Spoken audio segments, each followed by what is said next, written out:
Hi, everyone. This is Dan from Google. We're here for TED Talks for the TED Masterclass, Transformation Talks in collaboration with TED Masterclass. And I'm Dan Stratford from Google. So we're here today with some of our certified innovators. These are passionate educators from around the world who are using technology to solve big problems in education. They're also huge advocates for change. This whole year, we've been working together as a global community to advocate for change that we want to see within education. And this is the culmination of many months of collaboration with TED Masterclass to put together these TED Talks around issues and concerns and topics that these educators are passionate about. And so we're really here to celebrate today their work on this and to hear these great talks. And we're here today with Ashley, who is from TED Masterclass. So Ashley, why don't you go ahead and say hi to everyone? Thank you so much, Dan. Hi, everyone. My name is Ashley Kalaya, and I have had the great pleasure of working alongside this Google EDU group that has been an incredible partner in testing Masterclass. TED, as many of you know, is known for ideas worth spreading. And our mission at TED Ed is to amplify the voices of teachers and students from around the world. And we know that these Google certified educators are at the forefront of some of the most cutting edge thinking and doing in education.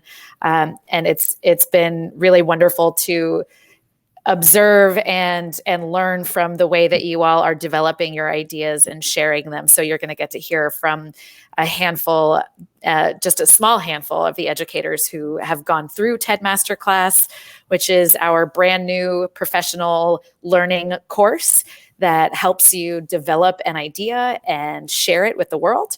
So I'm looking forward to hearing those ideas. Thanks, Dan. Great. Thanks, Ashley. So we've got a great lineup today of 5 innovators talking about a variety of topics. And a common theme here is going to be transformation. So we have Chris, who's going to talk about measuring what matters. Stephanie is going to talk about the year of yes. Micah, all about access to agency. Naomi is about when I grow up. And Justin, the ballsiest thing a man can do for his health is to talk about it. You can see here the little codes on the right, if you're not familiar with it. These are various innovation academies that we hold for the Certified Innovator Program. So these are educators who have traveled around the world to meet with each other and to tackle some of these big challenges. So really excited to see where we go from here. With this, I'm going to pass it off to our first talk from Chris about measuring what matters. Thank you. Can you guys see my screen?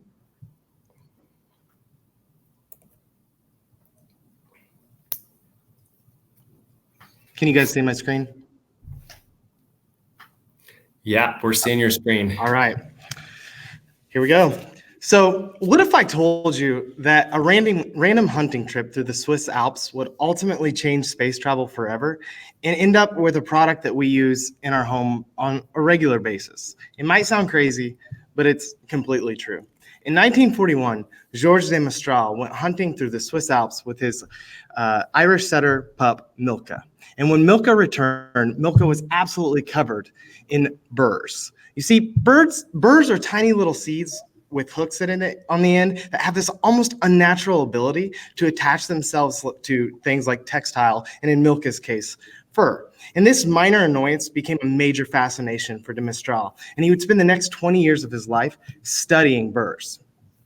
And he would try to recreate them, and ultimately he was successful, and he ended up patenting the product that we commonly know as Velcro, which was used commonly on space trips, and you can see it here on this astronaut's backpack. You see, what happened with de Mestral is that sometimes the most interesting things are often discovered in the most unexpected places. And that was certainly true of me. Recently, my sort of education foundation was rocked by the most unexpected person in the most unexpected place. So I would like to introduce you to my daughter, Paige. Paige is our second child, and she exhibits all the traits of a second child. She is strong-willed, she is spunky, and she's a lot of fun. She recently, at the end of the last school year, last May, graduated from pre-K, and we were so proud of her, and she started a new daycare over the summer. And, we sent Paige without a worry because as that spunky, strong-willed second child, we knew she would be okay. But when I picked Paige up from daycare, she was hysterically crying at the end of the day. And so I thought she must have just fell down and bumped her knee. And I talked to her teacher, and her teacher was like, no, she has been like this all day. She missed you. She's been sobbing. And so this is completely out of character for Paige. And we got home, and she gave us some art that she had done, and it was literally heartbreaking. So this was Paige's art that she gave us after the first day of her daycare. And you can see the tears. And she also, you can see in her heart there's a little black dot. She told us her heart was turning to stone because she missed us so much. I think she's maybe been watching a little bit too much Frozen. But like any good parents would do, we told Paige, you're strong, you've got this, and you're definitely going back to daycare tomorrow. So buckle up. And so Tuesday came, and we sent her, and I expected, honestly, it to be better. And she was still not my bubbly little girl that she was. And she came back home, and guess what? More art. So Tuesday, we end up finding out that she had graphed her feelings. And so we've got 3 tears and 1 smiley face. And so with that, we were like, this is progress. Her heart is no longer turning to stone. So we're like, Paige, this is great. Keep it up. You're going to do better tomorrow. And we were right. Wednesday, you can see that she had 5 smiles to 1 sadness. And just like Monday, she wrote at the top that she loves herself. And so that's our Paige. But we have no heart of stone here, and we have no tears in the frowny face. And so we knew Thursday was going to be Paige's day. And we were right. Thursday, 100% to 0. And so what Paige had naturally kind of discovered and figured out was it's human nature to manage what we measure. And so when Paige started graphing that stuff, she was then managing that. And for us, an example, if you go to your favorite restaurant, and so for me, it's we're going to the Outback Steakhouse. We go to the Outback, and we sit down, and now on the menu, calories are there. And for some reason, I have this weird ability to whatever my favorite food is at the restaurant definitely always has the most calories. And so for example, at Outback, I really love the Bloomin' Onion. And the Bloomin' Onion has 1,954 calories, which is kind of incredible that is basically the amount of calories that an adult needs in a day. The Outback has stuffed it into an onion and then called it an appetizer. And so that's the Bloomin' Onion. It's got 1,954 calories. And that's even made more awkward when you think about, this conundrum, because the chef in the back is cutting the onion, crying tears, cutting this onion. And then I've got a decision. Do I eat the Bloomin' Onion in shame? And so I'm crying too. So the chef and me are crying because I'm eating this Bloomin' Onion. Or worse, do I not order the Bloomin' Onion at all because I know it's not what's good for me. And that's often what happens is I'll end up passing because I've got that data. So I would ask you, in schools, are we measuring what matters? So when you got into education and you found your passion, was it because you were excited? For me as a science teacher, was it because I wanted to teach them about mitosis and metaphase and how the chromosomes line up in the middle of the cell? Or was it because I wanted to make a difference in a kid's life and be that shining light and a path to success? And so for me, it was that. But if I think about what we're measuring in education, that often doesn't match up. And so I would ask you to imagine if schools measured student engagement and emotion like they do standardized tests, because that's truly what's important. And so for my Google Innovator project, I developed a Plickr set, which allows students to basically put up this code where they can scan their emotions, and the teacher can get this feedback and truly measure a smile. We say students are worth more than a test score, and we can put it in place. Also, you could have students like Paige where they are monitoring themselves. And so as they enter the room, they're self-monitoring where they're at in terms of engagement with the lesson or emotions. And when we do that, the students will naturally manage that to be successful. And so as I conclude today, I would like to finish with a quote by one of the most brilliant minds in history, in Thomas Edison. And he said, "Good things come to those who hustle while they wait." And so I would challenge you, one, to measure what matters and what's important to you, and two, to keep your eyes open as you turn the corner, because you never know what unexpected discovery might be there for you waiting. Thank you. Thanks so much, Chris. Love this topic about measuring what matters, and really appreciate the example of you kind of taking the lead and figuring out, how do we measure better the emotional experiences of our students in schools? I think that's a really great and important topic. So moving on from this, our very next talk is going to be from Stephanie, and she's going to talk to us about the year of yes to me. Take it away, Stephanie. Hi, everyone. On May 9th, 2008, I had the pleasure of attending a women's leadership luncheon. And it was at that luncheon that I got to listen to Diane Bryant. She's the former COO of Google Cloud talk. And one piece of her talk really resonated with me. She shared that oftentimes women, in her experience, women that were applying for jobs, she shared that women often waited until they were overqualified before they would apply for a position. And she found that happened over and over again. As soon as she shared that out in that leadership luncheon, I sat there thinking, is that me? Have I been doing this for my 18 years of teaching? Have I been waiting until I'm overqualified before I try to leap and do something new? And so what I really started thinking about was the fact that I teach in a project-based learning pathway. I chair a pathway where I ask my students to leap and leap often and leap on a daily basis. I ask them to collaborate with other people. I ask them to present in front of panelists. And these are all things that are extremely scary. But was I modeling the leaps that I was asking of them? And if I was being honest with myself, the answer was no. So at the end of that talk, I vowed that I wanted to spend the next year and a half taking leaps and taking them often, even if it was scary. And so I came to realize that there were kind of 4 steps in my leap process, and that's what I want to talk you through. So the first step in taking leaps was getting rid of that inner voice that Diane Bryant talked about. Like, what was it that was psyching me out from not actually taking those leaps forward, and replacing that with understanding my why. There's lots of talks out there about your why. So I listened to many, and then I came to realize that my why is about helping others to discover themselves and to grow. But if my why is about other people, then I need to take some time to actually model what I'm asking of everyone else. And the second step in the process, I started to read a book after that I highly recommend, called Professionally Driven by Jared Borman. And in that book, he talks about how to help people with professional development. And one of the things he says is that in order to take on something new, you need to clear a segment on your plate, that we can't keep piling things on and on and on. And as teachers, I think we do this often. So for me, once I knew my why, I needed to figure out what didn't align with my why and what could I eliminate to make room for more.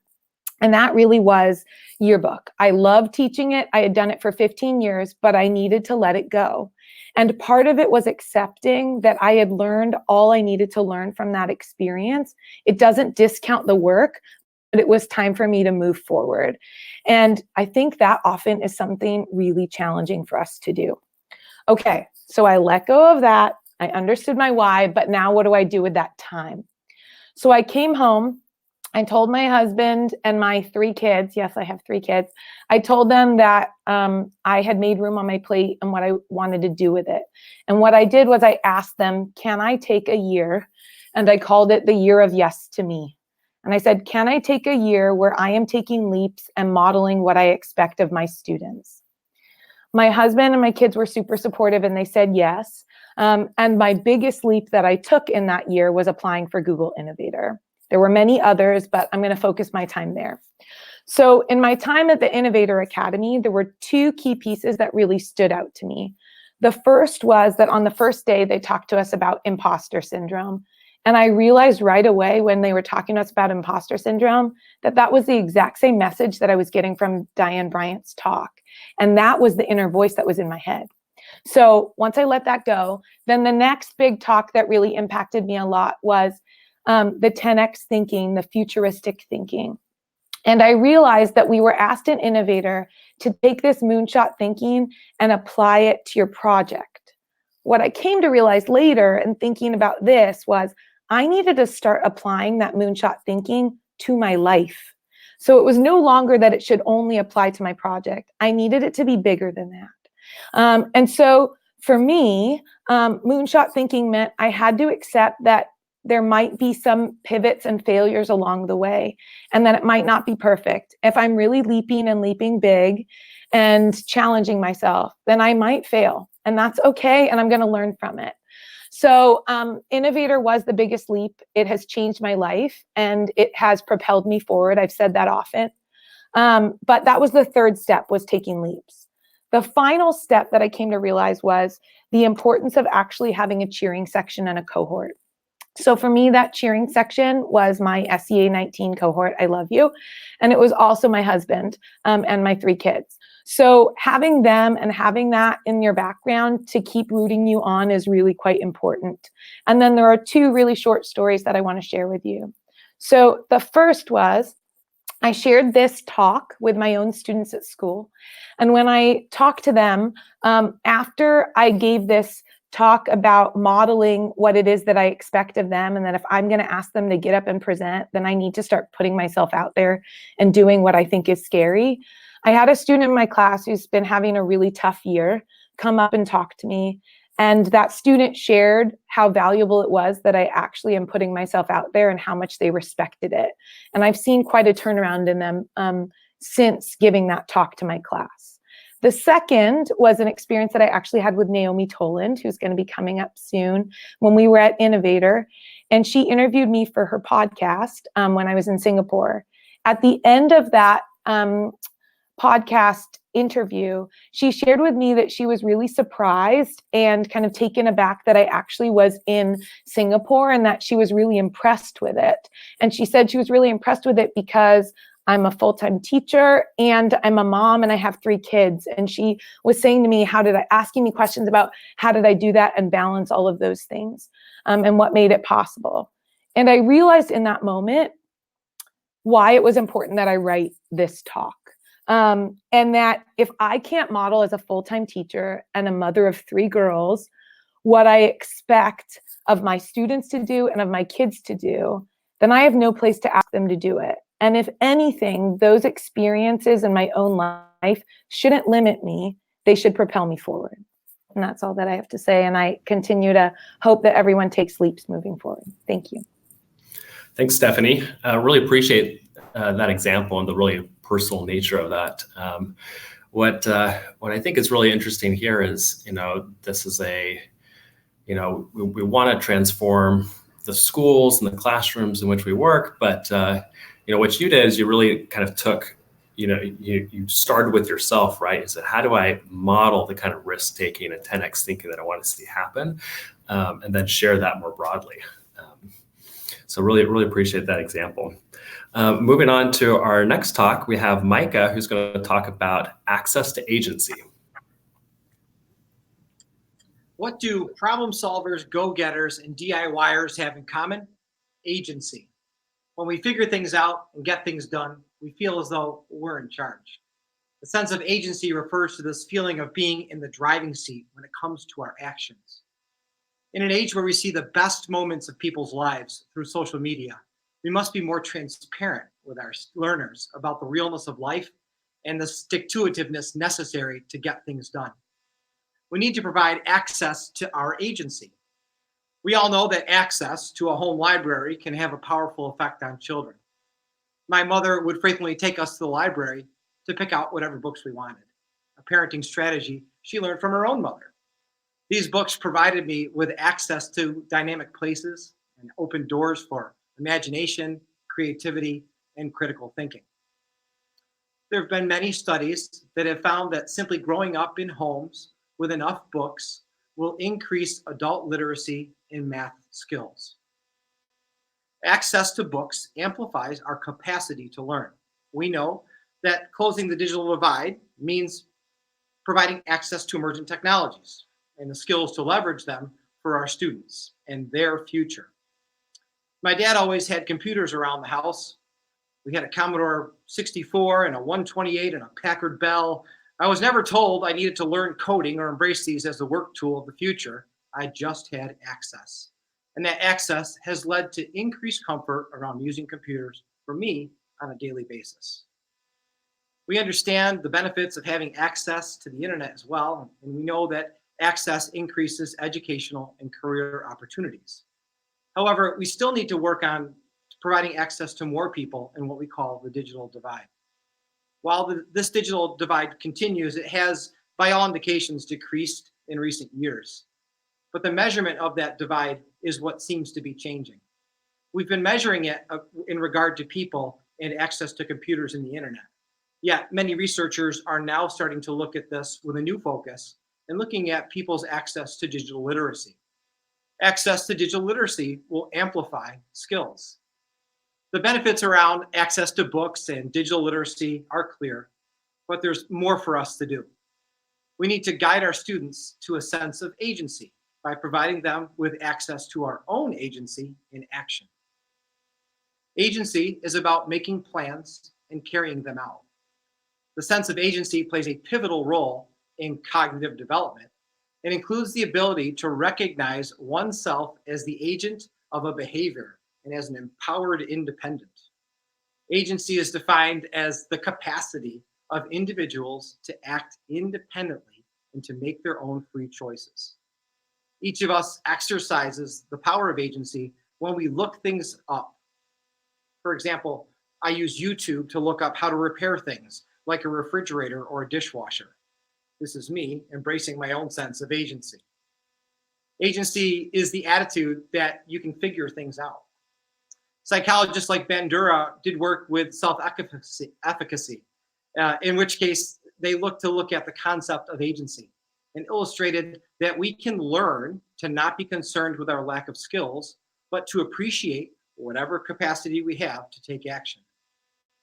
People who doubt their capabilities will shy away from difficult tasks, they'll give up quickly, and they'll focus on negative consequences of failure. People with strong beliefs and capabilities will approach difficult tasks as challenges that need to be mastered. They'll set goals and maintain commitment to the goals, and they'll always have a high level of effort. Growing up, I would help my dad repair the family cars. Everything from changing the brakes to swapping out engines. My role was to watch my dad and anticipate the correct tool he needed for the next task. We would sweat and toil together, trudging through all kinds of grease and oil. Yes, there are many kinds of grease and oil. I would not say that this taught me how to repair a car, but I learned that it could be done. I learned through access to my dad's agency that I can use the skills I had to get things done. I can read a repair manual. I can use a tool. In fact, I learned agency.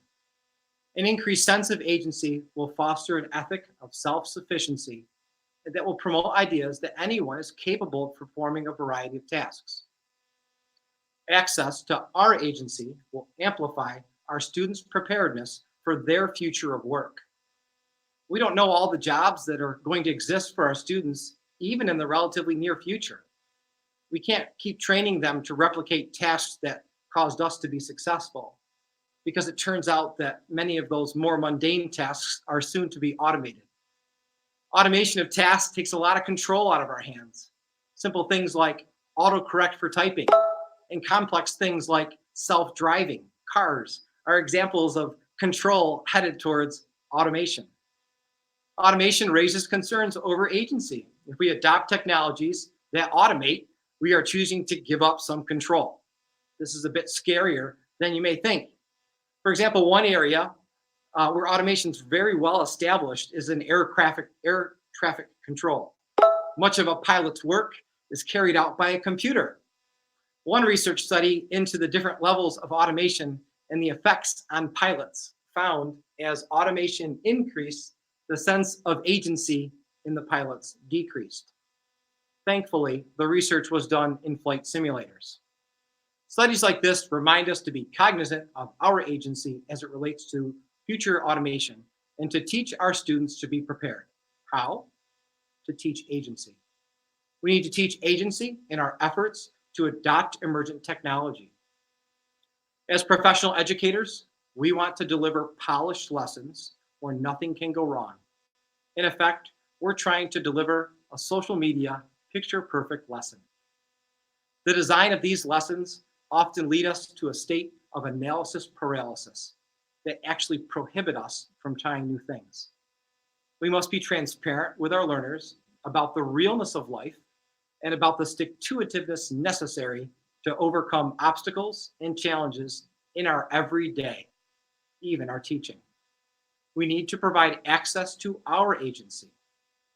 In an age where trying to master the latest and greatest is nearly impossible, our new norm is to innovate regularly. And this process must take place transparently in order to teach our students to prepare for a future that we can't even fully conceptualize. Trying new technology, investigating the relevance of a new tool, and having reflective dialogue around the value of what we are doing must all be transparent. Teaching with emergent technology is not about teaching with emergent technology. It's about providing students with access to agency so that through vicarious experience and hands-on effort, they will learn agency and amplify their preparedness for their future. Thanks, Micah. What an important topic. I love the thoughts that Mike provided around, how do we access our own agency? How do we do that for our students, and reframing the technology that we use in the classroom as an opportunity to give students a chance to access that agency in themselves, and to see that I can learn a new skill, I can stick with something hard, and that I have more capacity than I ever thought I did. Love this topic. From here, we're going to move on to our next talk, which is Naomi, who's going to talk about, the theme of her talk is When I Grow Up. Yes, it is. I'm just waiting for my slides to be shared, and then I should be ready to go. Perfect. When I grow up, I'm going to be a teacher. Shh, Teddy, sit in your seat. Oh, well done, Tilly. You got everything right. Oh, Toddy, you got everything wrong. Go back and practice that again. Yes, I am a cliche. One of my earliest dreams is to be a teacher, telling my Teddies what to do. This was the start of my life ladder, filled with checklists, ticking off each life goal to get to university, doing everything right. I thought when I grew up would start at 20, when I would graduate as a teacher and know all the answers to life. And that would be me ready to be a grown-up.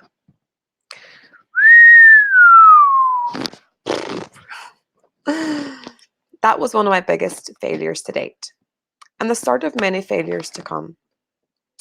It made me reflect on what I thought was important as a teacher, but also as a person. This is when I started to look into the idea of having a growth mindset by Carol Dweck. And one of my favorite quotes from that time was, "Why waste your time over and over proving how great you are when you could be getting better?" So this is when my approach changed from the ladder of life to the snakes and ladders of life, where you need resilience, adaptability, and humor to play. First, rather than encouraging my learners to get things right, I started focusing on challenging myself and designing my lessons to promote resilience, empowering myself and others to deal with the inevitable ups and downs of life. Secondly, it is innate for us to be adaptive. However, I believe past schooling systems focused on right and wrong, so we don't look at all the other possibilities. Therefore, I don't think I am teaching my learners how to be adaptive. I'm simply setting up experiences, and techniques, environments that allow them to refine, produce, practice, and grow their own adaptability. Last, but certainly not least, humor, fun, and not getting bogged down by the snakes in the game are a key part of the adventure. It is natural for our bodies to want to run away when we are faced with a challenge, as our brains are programmed to send off sirens when we are faced with danger. But I believe practicing having a positive attitude is one of the strategies that help us cope when we are feeling scared. So, this takes me right up to today, standing in front of you all, challenging myself. Instead of when I grow up, I now see it as while I am growing up, what will I do? While you are growing up, what will you do? Thanks. Thanks, Stephanie. Naomi. Naomi. We've had Stephanie and Naomi and Micah and Chris. I think we've seen some themes here around kind of, I guess I'd seen a theme around kind of unlocking like our own potential, and whether that's with agency or taking leaps or figuring out what matters, how do we measure, and then here thinking about how do we take advantage of the snakes and ladders of life and to continue to grow. So definitely a theme of transforming ourselves in addition to transforming the classroom and the schools that we work in. Our final talk today, we're going to Fredericksburg, Virginia with Justin, who's going to talk about the ballsiest thing a man can do for his health is to talk about it. All right. So about 3 years ago, I walked into a doctor's office and I heard the 3 words that I never thought I'd hear. You have cancer. I was 25 years old at the time, and I was not expecting to have testicular cancer. But that became my reality quite quickly. And being 25 years old and a millennial, I did what any other millennial would do, and I took to the internet to find my answers. And one thing that I learned very quickly was when it comes to men's health, somewhere along the way, we've really dropped the ball.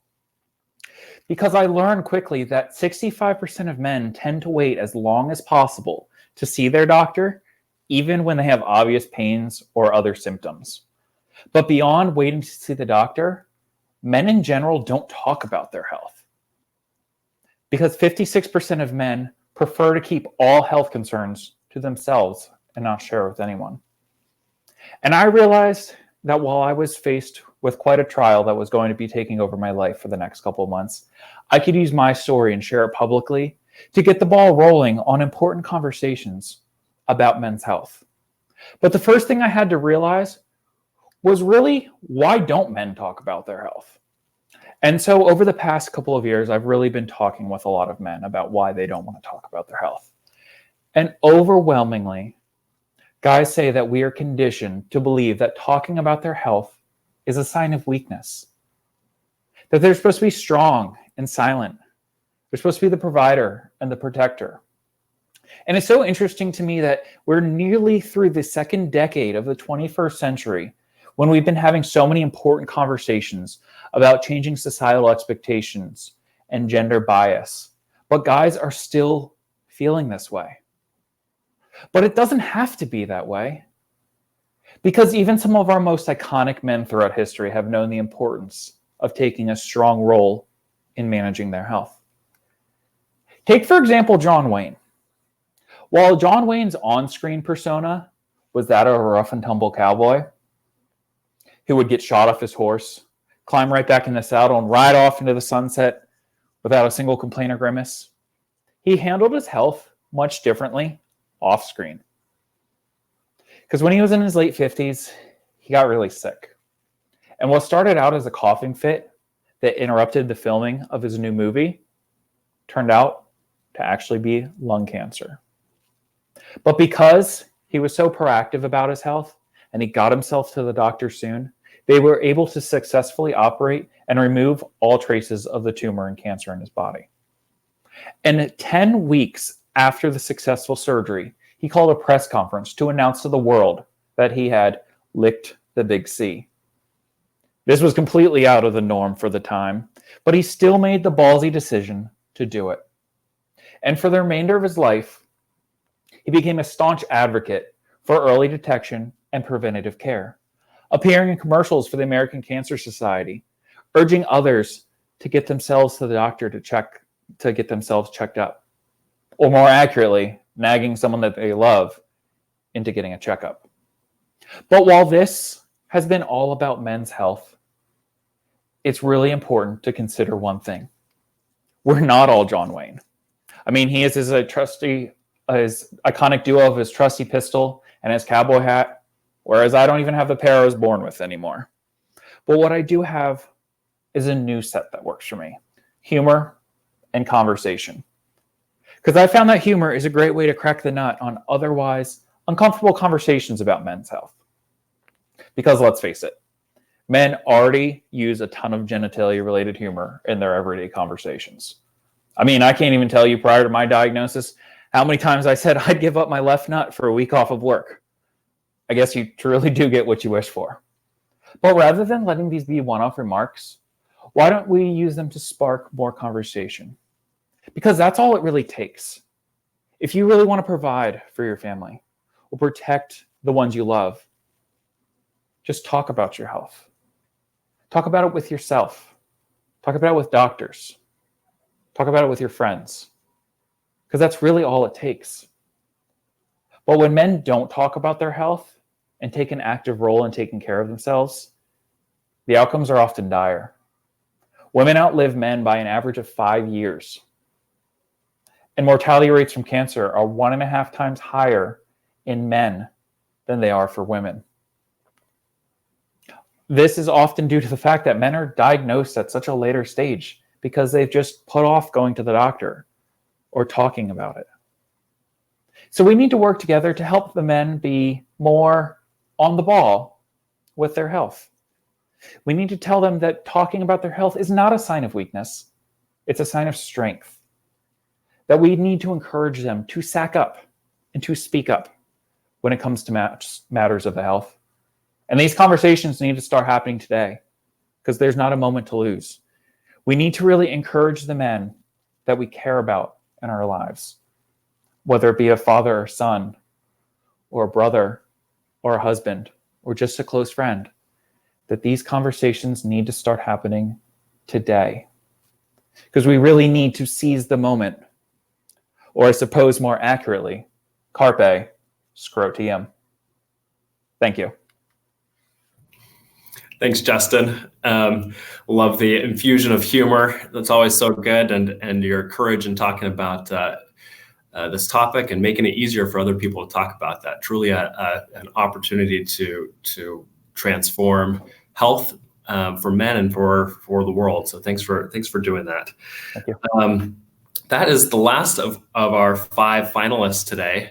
But just want to recognize, first of all, the 5 who spoke here and all the work and all the effort that went into taking this risk, coming out and sharing all these inspirational stories, but also to really recognize, everyone else who participated, all the certified innovators who joined in our TED Masterclass and worked on developing talks and opportunities to advocate for issues and topics that they're really passionate about.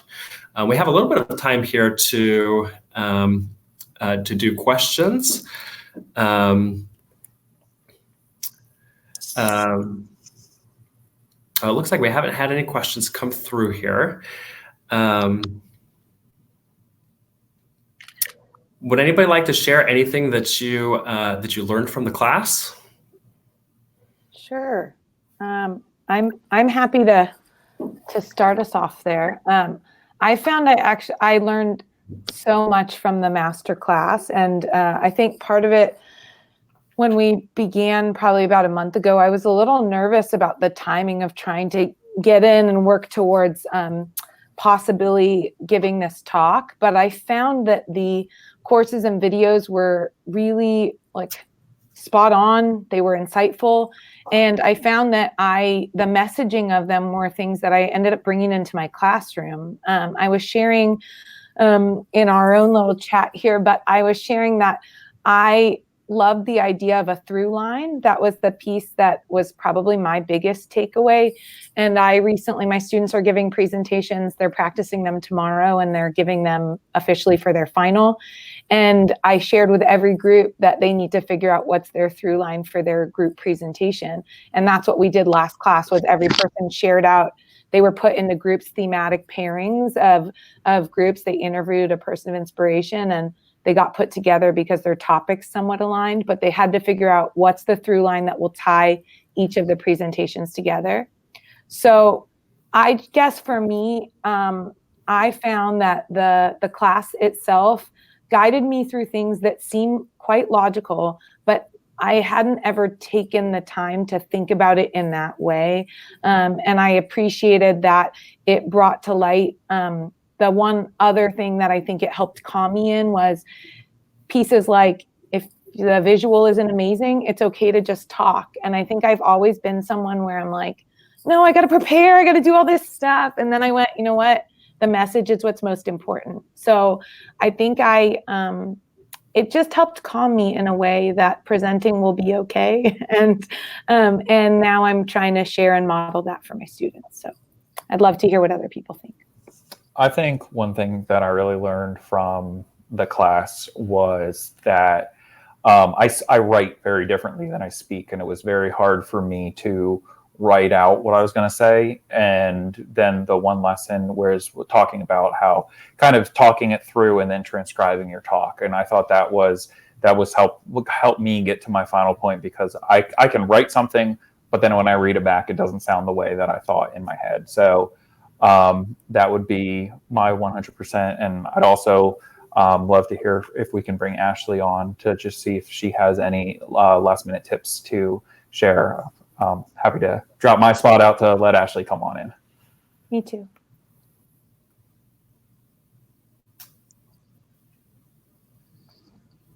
Your microphone, Ashley. I'm still chuckling to myself over carpe scrotium.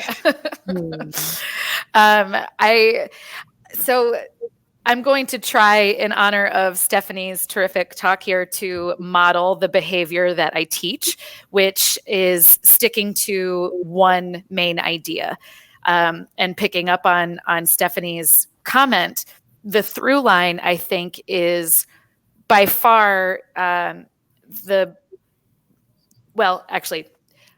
let me back up a second. So we say, putting your audience first, right? TED Talks are audience, not speaker centered. And I think we had a really great display of talks here that were designed for the audience. Second to putting your audience first, the foundational component of every TED Talk that you hear is the through line. And I would love to hear a little bit about the process of developing that through line, because this is something that is not just applicable to, your TED style talk. It's applicable, and I think should be utilized in every staff meeting you have, in every class that you teach, in every one-on-one conversation that we have. Like, what is the one idea that you are trying to communicate, and how does the person or people you're trying to communicate that idea to understand it as a gift that they can then use in some way. So I'm curious to know from Naomi, Micah, Chris, how did you all find the process of developing that through line? I think for me, what I really took away from the whole process is your message matters, and like what actually matters to you is how you want to portray it. So that's kind of how I developed mine. I really thought about what matters to me and what message do I care about the most, because that allows you to then stick to what you're wanting to get across. But I think that's definitely like the twofold. What I was going to mention before is I think we all have a message. That's what's really, really talking to innovators in Singapore and talking to these guys here. It's so cool to actually know that you do have something worthwhile to share. Like, everyone's had an experience that can impact someone else. You might think it's small, but actually it's a big, big thing that could just by you sharing that can change someone else's life, because they won't feel like they're going through it alone Right. as well. So I think for me, definitely like what matters to you and what's impacted you the most is what helped me develop my message so far, my through line. Yeah. That's great. And that actually, so, you all have been developing these talks, and in any given situation, this is not final. I mean, this is you're sharing this idea right now. And when I'm coaching speakers for the main TED stage, they send in a draft, and we call that the shitty first draft, because it is meant to be like, we know that it's a starting point. And oftentimes we think the speaker, believe that our through line is something, and actually the message of our talk, the through line of our talk, is something different, and we have to do some digging to get out what it really is. I think, and so if I were coaching any of you all to, the next steps where you would take this talk from here, I observed some really powerful through lines in each of these talks. I think, though, that in general, and this is something that everyone does, teachers especially do it, because there is something about the, not to generalize, but something in the profession of teaching, and I am this myself, that where we think that, like you're saying, Naomi, for an idea to be impactful, it has to be somebody else's, and it has to have a catchphrase or some kind of catchy, pithy title or label. And each of you did this in one way or another. You referenced someone else's cliche, right? Or idea or story. And these can all be very powerful tools in public speaking. But so I'll address each of you in a different way, and this is in service of figuring out what the actual meat is. So Chris, you started with the story about Velcro, right? Which I would say, that might be new to a lot of people, but you really captured me when you started when you showed that image of Paige's graphing her feelings. That blew my mind. And I wish that you had kind of like I didn't really need the Velcro story. I was much more interested in you diving directly into your own story. And I think that we, the tendency is like to show, to believe that what we have to say is important only if we can connect it to, some other more important story in history. And that's just not true. Like you, Chris, I think your through line is incredibly powerful. We should be measuring student engagement and emotion instead of, or at least alongside, standardized tests. Like, that's a super powerful story. And maybe, maybe the Velcro analogy or story helps you achieve communicating that core idea to your audience, but I don't think you need it. And the same, Stephanie, I think yours in your talk, the through line of, in teaching, we often preach behaviors we don't practice, but it is possible to change that. Like, that's a really strong through line, and you don't need to talk about finding your why. You all you need to do is paint for your audience how you discovered that, whoa, wait a second, we are often like we are in we have a vacuum of modeling the behaviors that we preach. Like, I'm much more interested in hearing your story of how you discovered that, Stephanie, because it's a really powerful through line. And you all have these, like, you're all right there on it. Micah, that we should be using classroom technology to teach our students agency. That's an incredible idea. Like,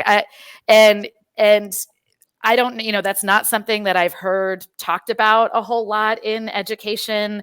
And I think that if you consider that to be your core idea, you can make that talk even more powerful by going back through the script. And this is what I would say to everybody, to anyone in this position, like all these guys who have been so brave and bold to share their ideas. But going back through your script and seeing, okay, is this line, is this story, is this example necessary to communicating my core idea? If it is, then you keep it. If it's not, then you ditch it. It's for another talk. Or it's a way to kind of make ourselves feel more comfortable by putting someone else's already vetted idea in there. But oftentimes we don't need to do that, right? Like Micah, that's a super strong, using classroom technology to teach agency. That's a really powerful idea. And Justin, I'm just really into this, like, men should use genital related humor, but they should use it as a way to begin a conversation about health. Like that is a very, I mean, it's implicitly personal, and you have that, all right, so this guy's going to talk to me about genital humor. What's the catch? And then the way that you weave in these anecdotes and use humor as a way to prove the case that humor is a valuable tool, but there's this huge thing that we need to be using it for. Like, these are all really, really terrific ways of like using a through line. And Naomi, for you as well, I was well on my way to become, well on my path to becoming a grown-up until it blew up in my face. And here's how I'm using that explosion to teach my students. Right? Like these are things that we can all relate to. So in each of these examples, you all have incredibly powerful through lines. And I hope that and these talks are all fantastic. And as far as going forward, you can keep revisiting with that through line in mind and keep asking yourself the question, like, is this part necessary to communicate, to give my audience the gift of this through line? And you'll be like TED stage ready before we all know it. I'm also glad to hear that the lessons resonated, and that Masterclass felt like a good way of owning teacher voice in the education conversation, because too many people who aren't in education are telling the stories of education. So I'm really grateful and honored to be listening to these incredible educator voices. So thank you all. Thanks so much, Ashley. Yeah. Awesome to hear your advice and the expert opinion on all this. I think that's so helpful. I, for one, am taken away from this night just like, first of all, feeling inspired by the stories that are told, but also motivated to figure out, how do I share my own story in ways that I can influence or motivate or inspire other people. So thanks everyone for sharing your talks. Thanks, Ashley, for your expertise in guiding this whole process. And thanks for anyone in the audience who's listening in. Hope you also feel inspired and go out and share your own stories. Thanks, everyone. Yeah, thank you. Terrific job, speakers. Really wonderful. Thanks, Dan. Thank you. Bye, everyone.